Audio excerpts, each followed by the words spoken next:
reconnu garant de l'environnement. Il y a le mot garant. Comme tu l'as dit, c'est une garantie.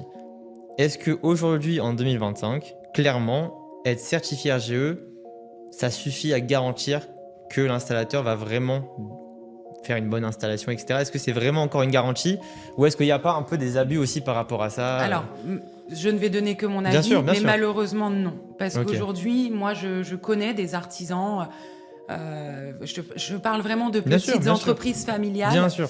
qui n'ont pas forcément les moyens financiers ou humains de faire un dossier RGE, parce que c'est complexe. Et Ça coûte, on peut dire des prix, je sais pas, en moyenne. Alors, en moyenne, on va être autour de 300 €, mais après, il y a les contrôles Ok. annuels, il y a les audits. Ils n'ont pas forcément la secrétaire pour monter leur dossier. Ok, ouais. Il y a les frais derrière. Il y a le gars qui est clairement avec son manœuvre sur le chantier toute la journée, Bien sûr. lui demander de monter un dossier sûr. dans un bureau le soir, Bien sûr. c'est voilà. Et puis voilà, ça va être des questions administratives où il faut qu'ils aillent piocher les infos, qu'ils appellent le comptable, des choses qu'ils ne maîtrisent pas forcément. Donc on a aujourd'hui des artisans qui travaillent très très bien et Ok. qui ne sont pas RGE.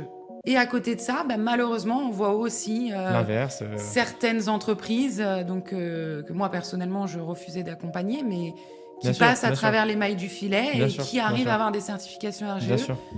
sans même qu'ils aient de l'expérience ou quoi que ce soit. Donc aujourd'hui, je trouve que c'est un paradoxe de conditionner uniquement les aides à ça, Exactement. alors qu'il y a plein de moyens de contrôle possibles pour vérifier qu'on a fait du bon travail.